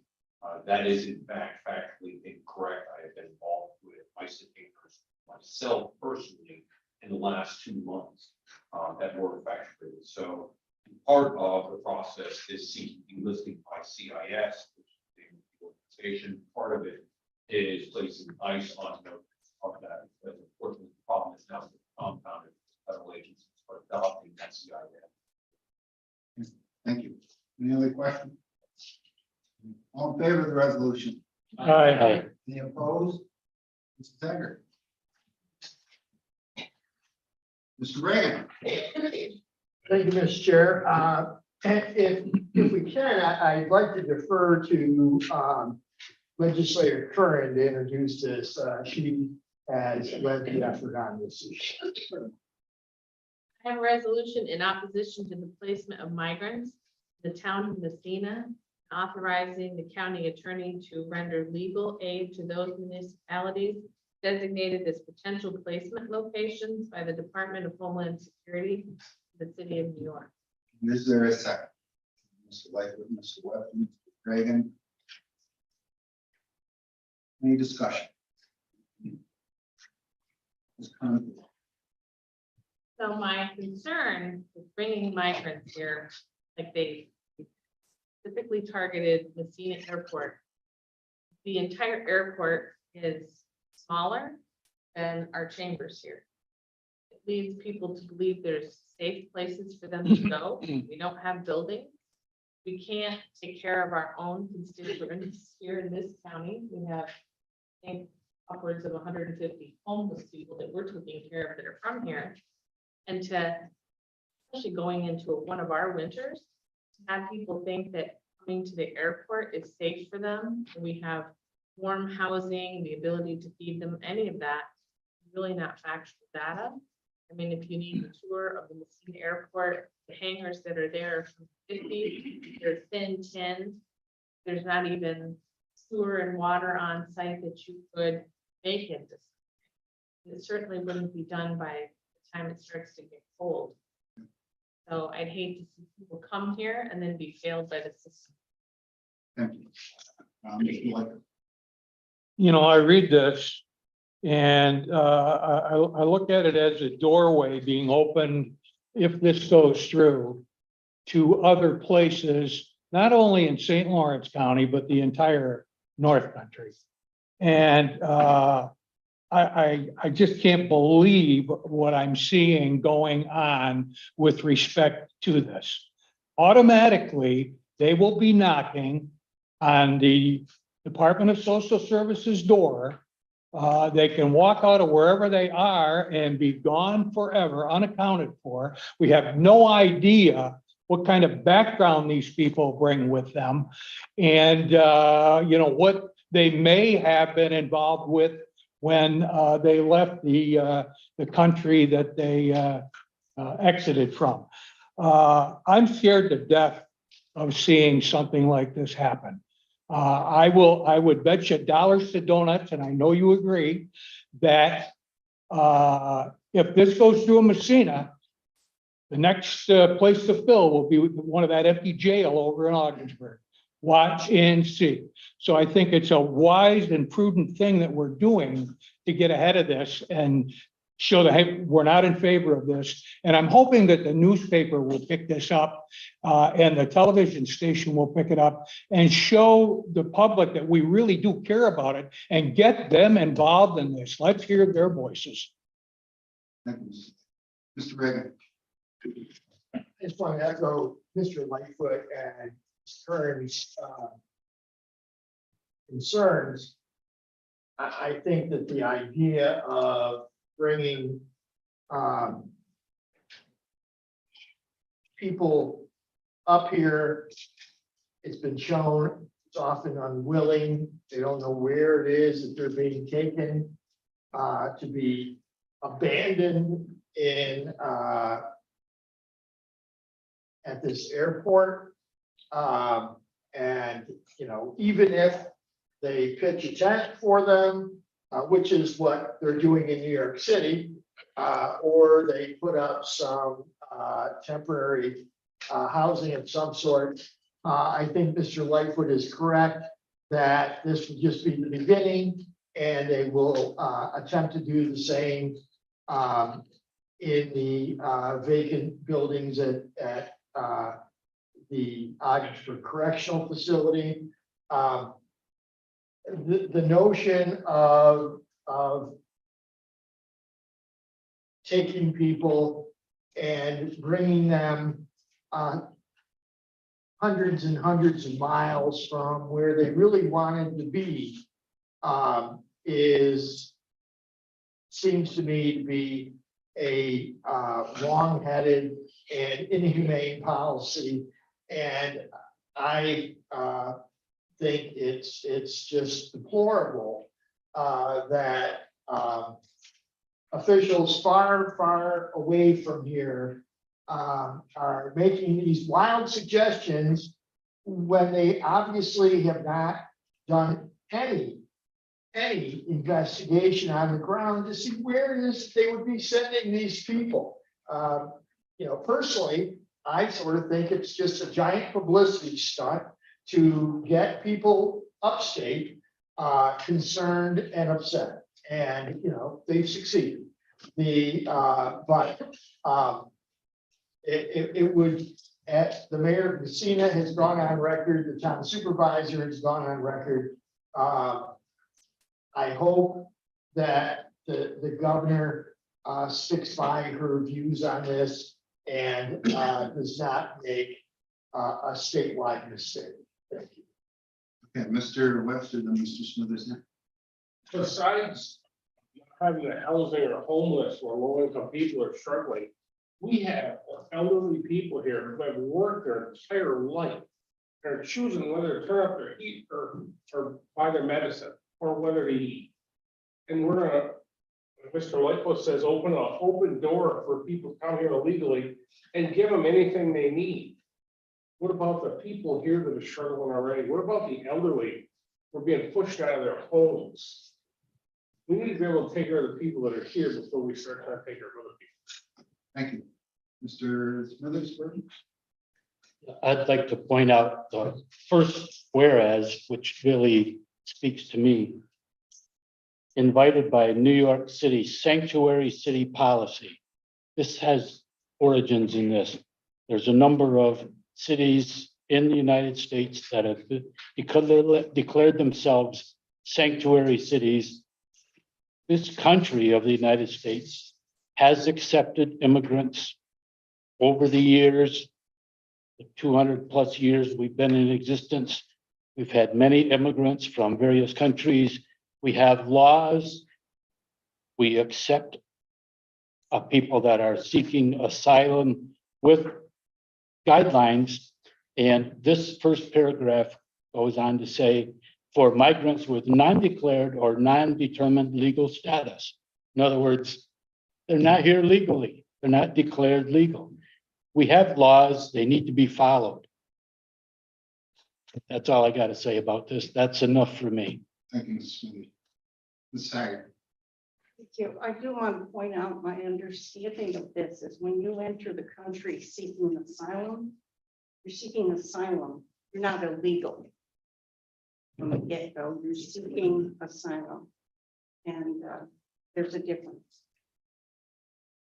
Thank you, Ms. Haggard. Mr. Perkins, I see you on the edge. Yeah. Okay. I don't find these people as asylum seekers. I believe there's a way to come into this country. There's legal ways to do it. What's happening is these people are coming into our country illegally. It's treasonous of our federal government to not protect our borders. There are so many people coming in, bringing in fentanyl, drugs. There's terrorists that have. There's I forget how many. There's 700 terrorists that have they've caught this year already. Known terrorists. It's a shame. And charity begins at home. We can't take care of our veterans. We have homeless. We have elderly. Let's take care of what we have right now. Let Joe Biden put him in his garage, take out his Corvette. Get him from there. Thank you. Ms. Grant. I have a direct question to the county attorney. Thank you. Hi. It is my understanding that when you go from your country to another country, you seek asylum in the first country you come to. That is where you can seek legal asylum. Asylum seeker is a general word in law. When you designate an individual as an asylum seeker, the federal government has the ability to accelerate work permission. Accelerating work permission also make individuals eligible for federal program, federal aid. So individuals understand why you designate or utilize the terms asylum. The question that you would pose is not necessarily that an individual assert asylum in the first country that they come across, having exited their own location. But I will make this: in 2019, more than 4 million individuals applied to be designated as asylum seekers. People like last time prior to COVID that we have fully data. Of those more than 4 million individuals that actually applied for designation, only about 47,000 of them actually were classified as legitimate legitimate asylum seekers. So the use of the terminology is actually more legal jargon. It's really more an attempt to have to classify it as something that may not actually. Thank you, Ms. Kraft. Mr. Hall, you haven't spoken. This is a complex issue, so I just wrote a couple notes out. Right now, over 110,000 unauthorized immigrants have arrived in New York City this year alone, a number exceeding the population of our county, as you all know. We're witnessing, as has been mentioned, the repercussions of a grossly irresponsible federal immigration policy. But I want to address a mischaracterization that those who might resist the idea that we should unreservedly welcome untold numbers of unauthorized migrants into St. Lawrence County might be cold-hearted. It is possible to advocate for functional and humane immigration while also believing it's a terrible idea to flood our country with unvetted persons. Our nation boasts a rich and diverse cultural heritage, a nation of immigrants. My own great-great-grandparents immigrated from Eastern Europe through Ellis Island. They crossed an ocean to establish a new life in America. Today, sadly, Ellis Island has been replaced by drug cartels and human traffickers. As was referenced earlier, Department of Homeland Security does try to count the number of unauthorized immigrants whose travel patterns pose a potential national security risk. That number has skyrocketed from 3,600 2 years ago to 75,000 this year. Last month, the FBI scrambled to find a dozen illegal immigrants smuggled by an operation linked to the Islamic State. And at the same time, a humanitarian crisis is unfolding. Hundreds of thousands of women and children, many of whom are drawn here under false pretenses, are facing dire conditions and lack basic necessities. It's a terrible situation. I believe, and the numbers bear out, that the American people are the most charitable, self-sacrificing, and welcoming people in the world. And I believe the federal government is taking advantage of that charitable spirit. As elected officials, it is our duty is to the citizens who reside in St. Lawrence County. There's nothing cold-hearted about pointing out that this is a federal policy failure that requires a federal response, which addresses both the security concerns and the humanitarian needs. Thank you, Mr. Hall. Mr. Webb. My understanding is an asylum seeker comes through legally. They don't cross the border in the middle of the night in a boat. In the last 11 months alone, over 6,000 immigrants have come across this border illegally that they've caught. How many have they not caught? That's across the northern border. That's what the people from the southern border, that's New York City, welcomed, and now they're sending them up here. I would like to see a roll call vote just to see who really cares about our own county. Please. Thank you. Now, I just want to make two notes. Mr. Webster, you brought up a good point earlier. Two resolutions prior brought forward by Mr. Burr. We support helping to feed our elders. More funds to help feed our elders. Last information I saw, I think it was $12 billion we're going to dedicate to the crisis in New York. I think how many elderly would be in New York. The second of all was Ms. Penny earlier tonight, Constitution Week, September 17th to the 23rd. The citizens have a right to be protected from all enemies. I declare these enemies. They're not here to help us, you know. Going against the Constitution right off the bat. So that's where I stand on it. Yeah, let's do a roll call vote. Hall. Day. Yes. Hager. No. Webster. Aye. Burr. Yes. Terminelli. Yes. Curry. Aye. Reagan. Aye. Worthly. Yeah. Lightfoot. Yes. Terry. Yes. Miller. Yes. Delisha. Yes. Perfect. Yes. 13 plus 1 and 1 minutes. Motion carried. Thank you. Mr. Denisha. Mr. Chair, it is my honor and privilege to offer a resolution proclaiming the week of September 17th, 23rd, 2023 as Constitution Week. Move for its adoption. This seconded by Mr. Perkins, Ms. Stern, Mr. Smithers, Mr. Lightfoot, Mr. Hall, Mr. Reagan. Any discussion? Ms. Kern. I would like to be added as a post. Sure. And to simply say that I hope everyone has read the Constitution, the Bill of Rights. If you need a copy, I always have the little micro ones in case you actually need to read it. There you go. Thank you. Anyone else? All in favor of the resolution? Aye. Opposed? Motion carried. Mr. Lightfoot. Mr. Chairman, I have the honor of offering a resolution proclaiming the week of,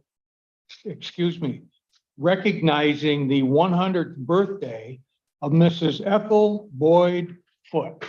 No relation, but God bless her. She's reached a milestone, and I'm very happy to be the one to offer the resolution honoring her. Thank you, Mr. Lightfoot. Second by Ms. Kern, Mr. Smithers, and Mr. Burke, and Mr. Webster. Any discussion? God bless. Oh, If I may, yes, you said the name. Sorry. I read that there fewer than 3% people, I brought this up before, make it. Yes, that name. Congratulations. Thank you. Thank you for bringing it forward, Mr. Wood. All in favor of the resolution? Aye. Any opposed? Motion carried. Mr. Hall. Thank you, Mr. Chair. I have a resolution discouraging implementation of restrictive COVID protocols due to their adverse impacts on childhood education, public health, and the economy. It is very second by Mr. Lightfoot, Mr. Smithers, Mr. Perkins, and Mr. Turner. Any discussion on the resolution? Ms. Kern. Where I work, traveling nurses are already talking about not renewing the contract. They have to wear masks. Definitely not renewing, you have to have a COVID shot. And I see the people who are from here saying, what's your travel company name? What state can you send me to where I don't have to wear a mask? So the number of nursing and healthcare people we'll have left if we do this again will be half or less than what we have now, which is less than half of what we need. Whatever that number turns. Mr. Burke, you had your hand up. I understand the reasoning for this resolution.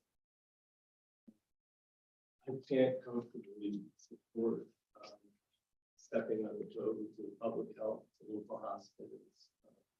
Anybody with the authority who decides to implement restrictive measures. And again, it's not that I don't,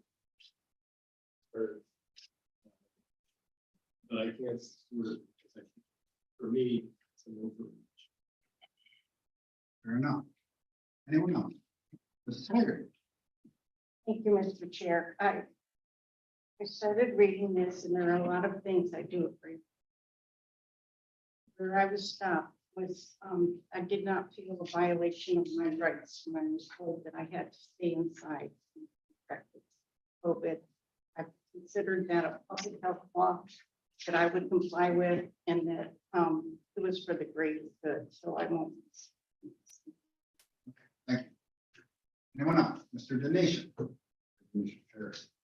I've read through this and I have mixed feelings on it. Well, I don't believe there's anyone in here with the exception of legislator Curran. That's a medical professional.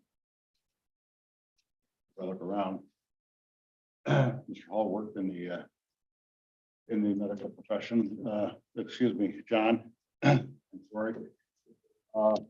But and I think about the individual rights, and I go back to we all have individual rights, but when your rights or your choice not to wear a mask, not to be vaccinated, impacts my safety, I have a problem with that.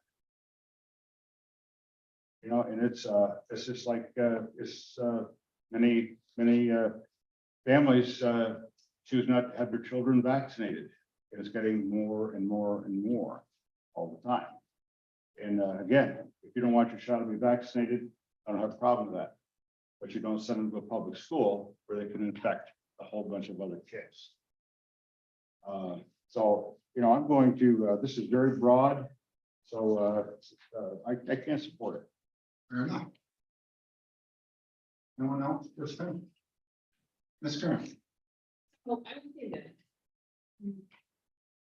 If the mask works so well and you're concerned about COVID, put it on. I think that the vaccine is very effective, have one, and you're covered from people who don't want to have their vaccine, don't want to wear their masks. Some people have chosen to go out to events where they've contracted COVID. It's because they wanted to stay home afterwards. But what I'm concerned about is, are we gonna have enough people to take care of people that are sick from others? I don't see people being admitted right now. I don't see large groups of COVID positive people in practice. I don't see all kinds of people affected the same way where in the beginning of COVID, it was a real problem. And I mean, we lost a lot of people. But I think that you have to balance healthcare, having enough people to deliver healthcare to people who need their gallbladder out, or they're septic because they cut their foot, or they're having a diabetic crisis, or they need a heart cath. We can't find a bed between St. Lawrence County and Buffalo. Most of our people we have to ship to Albany, because not because there's not beds, there's not nurses, there's not healthcare people willing to work in New York State. We have to think about some sort of middle ground where we still have people to take care of the people who are sick in this state, and especially our community. Thank you. Mr. Smothersburg? I think part of the rationale for this resolution is, I think it's a question of trust in our government. And our government has made some bad decisions. They went too far in what they did. I don't have a problem with choosing to wear a mask to protect myself. The problem is mandating this and that, closing schools. It did a lot of harm. Closing schools, harm to our children that it's going to take years to correct. So it's a question of trust. The government did too much. It was kind of a knee-jerk reaction. Some of the things they did were good, but they just went too far. So I think part of this is saying that they need to be a little cautious in issuing these mandates. So I'm going to support it just because I want to let our government know that they need to be careful in issuing these mandates like they have done. We need to learn from history so that we don't repeat the same mistakes. I believe we heard that once earlier today. Mr. Hall and Mr. Wilson. Thank you, Mr. Chair. If I hope we don't make the mistakes that I'll say we broadly made back in 2020 by single threading this issue as a purely medical thing. Certainly COVID-19 is a disease. But what we're talking about are restrictions that have broad society-wide implications. I don't have to educate or give lecture anybody on these. This resolution does very briefly, for sure, outline that the impact we saw on schools and the education and mental and emotional well-being of our school-age children was unbelievable. And it's the kind of impact that it's going to take more than a generation to recover from. And while my point is we have to balance, I'm not a medical professional. I did run a cancer center throughout the entirety of COVID, and we were open every single day. I did oversee multiple testing sites throughout a good portion of COVID. And if we oversimplify this, now we have the benefit of hindsight. We have 3 years of data and information and things we have a broad level of community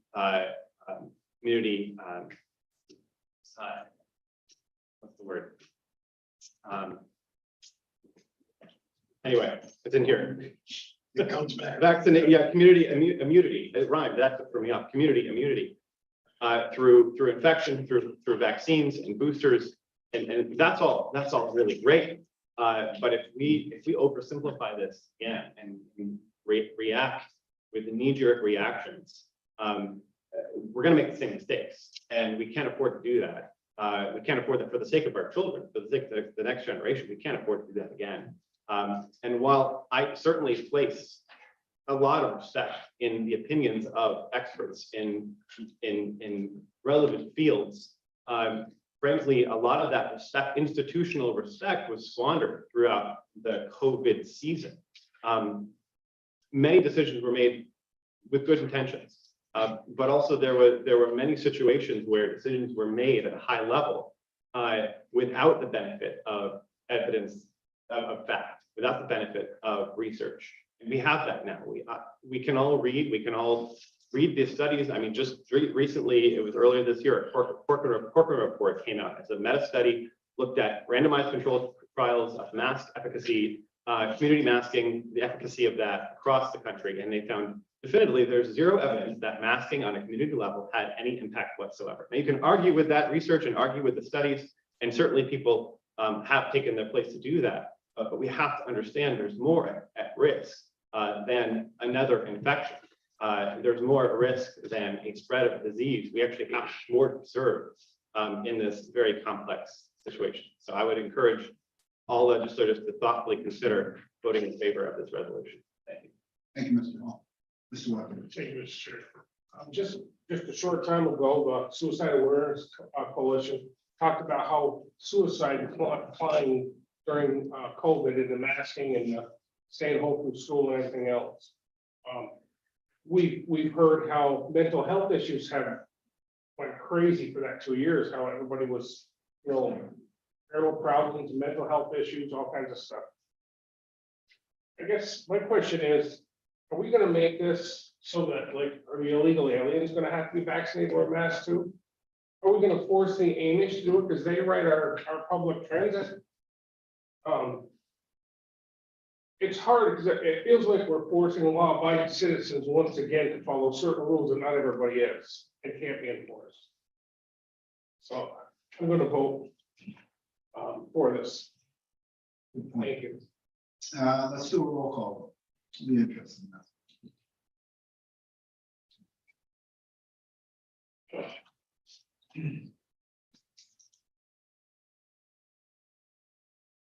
Okay, Yes. Haggard, No.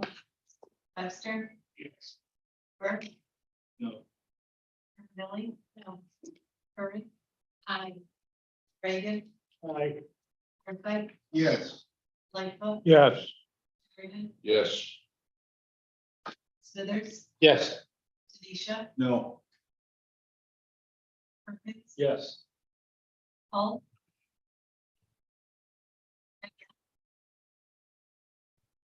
Great. Yes, sir, I'd be glad to.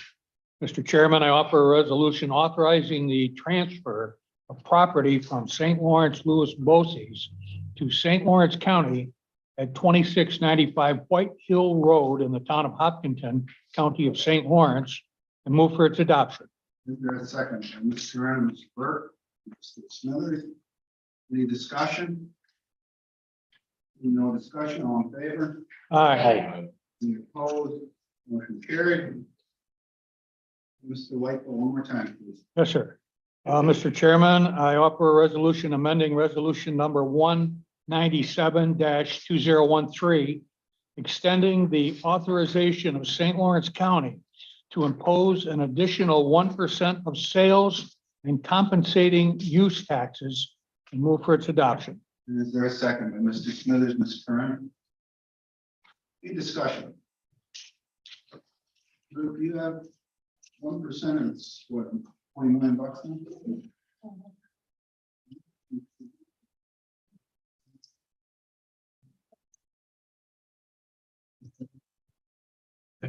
Yeah, thank you, Mr. Chair. I just want to, the heading of the resolution would indicate to the uninformed, we're adding an additional 1%. What we already have. So I think we should just make it clear. So this resolution authorizes the county to act on the state legislation. As you all know, we waited a short period of time this year for those sales tax bills for counties in New York State, not just St. Lawrence County, to receive the authorization that you requested earlier this year. And in fact, had to request twice, because if you recall, it went from the increased years of 3 back to 2. And so we had to actually renew the request from a 3-year renewal to a 2-year renewal. So that now has been adopted, signed by the governor. This will allow us to implement that on December 1st, and all the notices that need to occur prior to. It's a continuation, not a new tax. Any further discussion? Mr. Lightfoot. Just the point that everybody should remember, that we don't get that full 1%. We give 40% of that away to the towns, villages, and the city of Ogdensburg. Anyone else? All in favor of the resolution? Aye. Any opposed? Motion carried. Now move on to county administrators report. Well, A few items to provide you updates with. I'm pleased tonight you'll find on all of your desks a lapel pin that has been updated for no one to receive from the anniversary year. These actually say legislator on them, and they're actually a pin, not a magnet. We all had some trouble with the magnets not being strong enough through the lapels. So we do have those for all of you tonight. If there's not one on your desk, let us know. I believe they're out for all of you. Also, we're moving forward with some business card redesign. For those who are traveling this week, we went ahead and got those ready for you. But for all legislators, we'll get those out for you next week.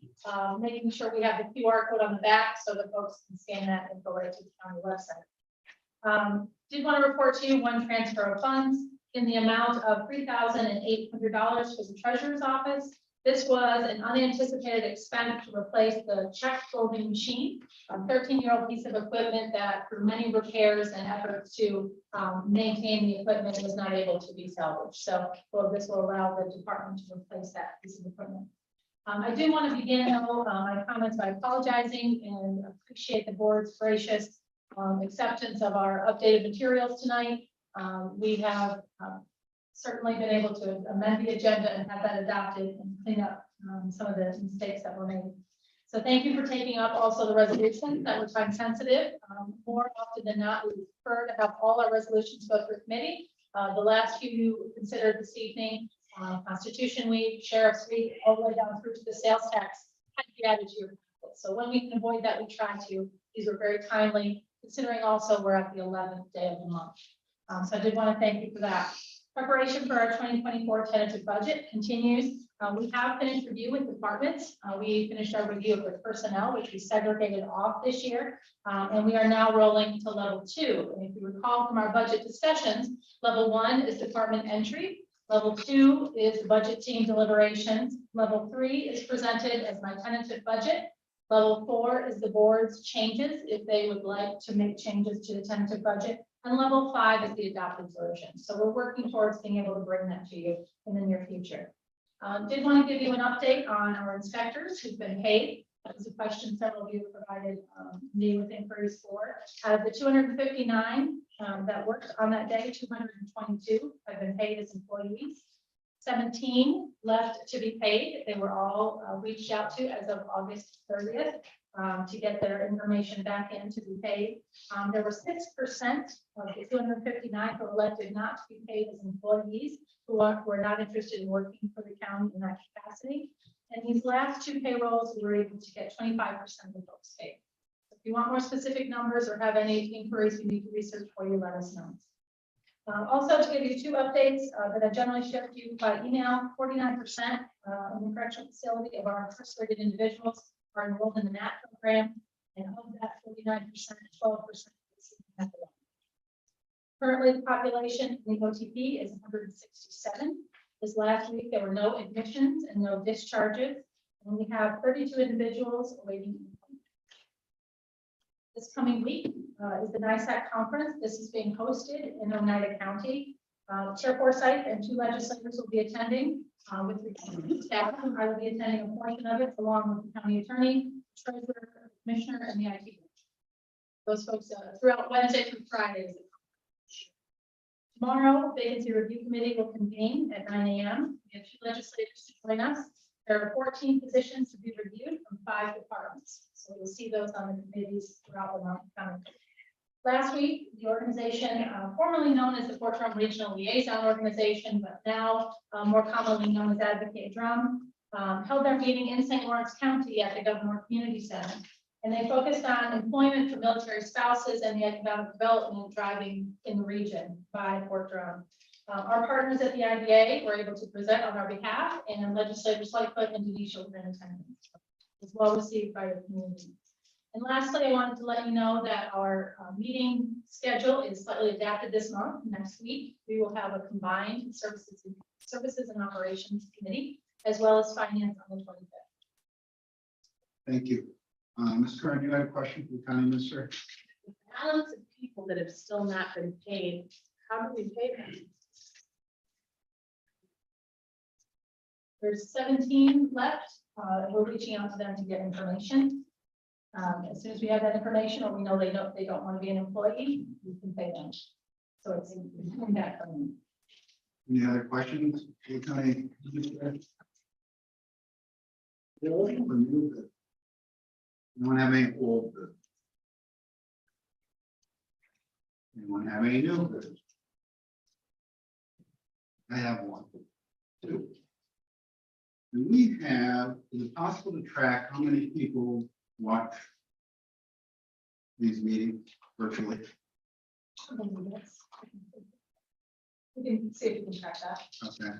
Second of all, for quite a while now, we've had problems with these audio machines. Is there such thing as wireless communication, not all these wires, that would work? I think it's important that the people outside be able to hear this. And I know, Mr. Burke, and I'm not picking on him, but I know they wouldn't be able to hear you and several others. We are very invested in 2 quotes, and sticker shock prevented us from writing that.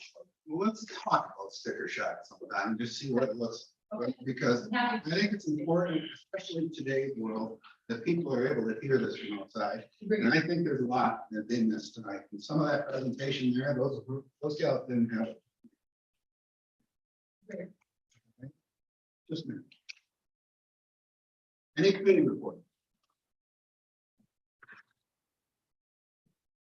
Executive session. Do we have need for executive session? For litigation, personnel.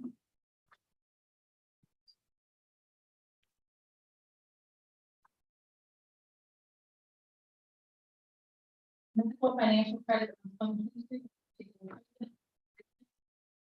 Appointment.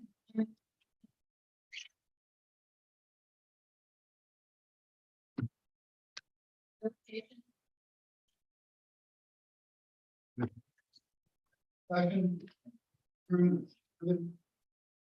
One to executive session.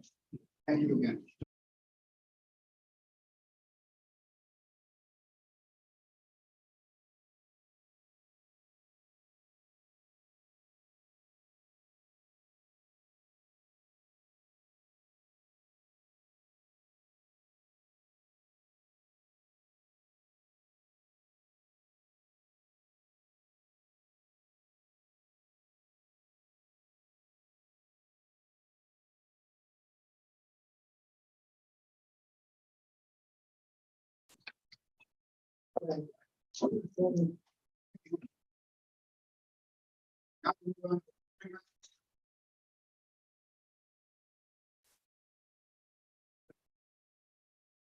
Yes, sir.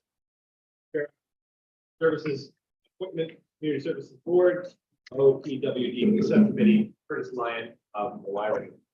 And do I have a second? All in favor? Aye.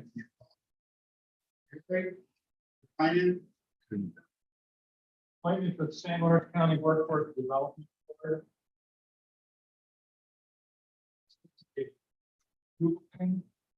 Reappointment. St. Lawrence County.